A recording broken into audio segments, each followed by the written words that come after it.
रख रख त्या रानातून थोडं पुढे जाऊ गड्या, पाऊल थकलं नाही गड्या, पाऊल थकलं नाही.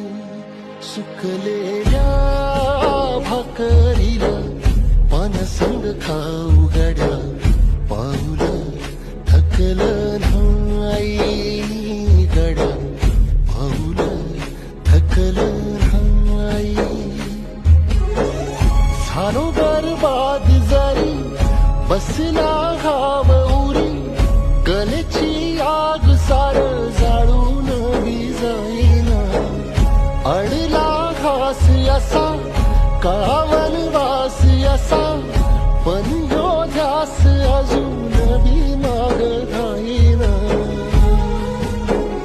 फिरला त्यो वासा घर, फिरलं नाही गड्या, पाऊल